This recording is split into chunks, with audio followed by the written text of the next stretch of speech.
So in this video, we will actually graph a rational function using calculus. So multiple parts, I got this from your MyLab homework. Let me see what we are doing. And I'm going to graph this completely without graphing calculator. Oh gosh, I want to make this bigger. Okay, that's good. All right, sketch the graph of the following function. Indicate whether the function is increasing or decreasing, where any relative extrema occur, where asymptotes occur, where the graph is concave up or down, where any points of inflection occur, and where any intercepts occur. Oh my goodness, there's so many things to do. Let me do one thing at a time. How about I find the first thing, where the function is increasing or decreasing. Okay, to do that, I need to find the first derivative, right? So if f is negative 2 over x minus 3, we can do this using either the quotient rule or we can rewrite this to do chain rule. Since we're doing rational functions, let's just do quotient rule. Why not, right? Quotient rule review.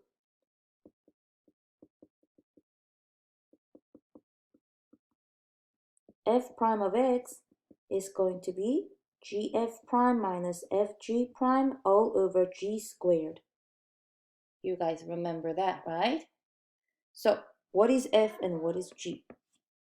F is negative 2, f prime is 0, g is x minus 3, g prime is 1, using the top of the fraction and the bottom of the fraction. So what is the derivative? I just need to use the quotient rule, right?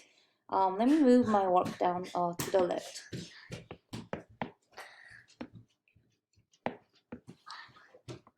The first derivative is gf prime, g x minus 3 times f prime minus f times g prime, all divided by g squared.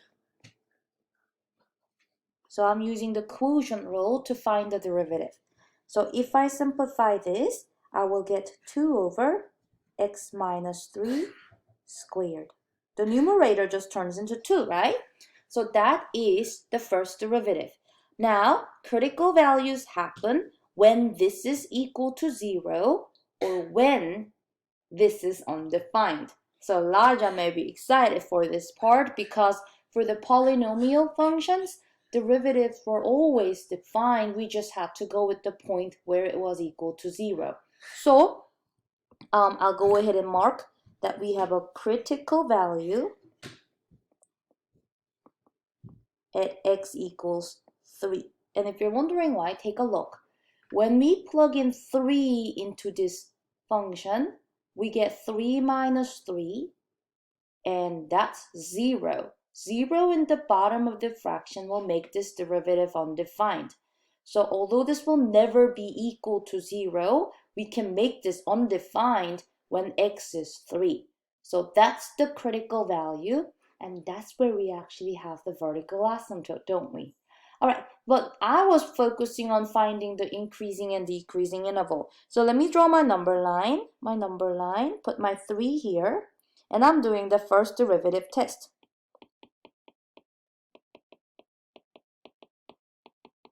A number that is smaller than 3 is 0. What if I plug in 0 into the first derivative? I will get 2 over 0 minus 3 squared. That is 2 over 9. This is positive, which means to the left of 3, this function is increasing. Okay, now let me plug in a number that is greater than 3 into that first derivative. How about 4? What is f prime of 4? That is 2 over 4 minus 3 squared, and that is 2 over 1, or just 2, and that is again positive. When the first derivative is positive, we know the function is increasing. So guess what? This function is increasing everywhere. So f is increasing on negative infinity to 3, union 3 to positive infinity. Or I'm wondering if you are, or I guess you can just say negative infinity to positive infinity because it's never decreasing. So you let me know which one your homework will accept. For me, both are fine. I think I like this one because we say that it is not going up or down at x equals 3. But who knows, my math lab will ask you to type in negative infinity to positive infinity. But there is no interval where this function is decreasing. So we'll say f is not decreasing anywhere. So you may have to just say none, okay? So we did the first part.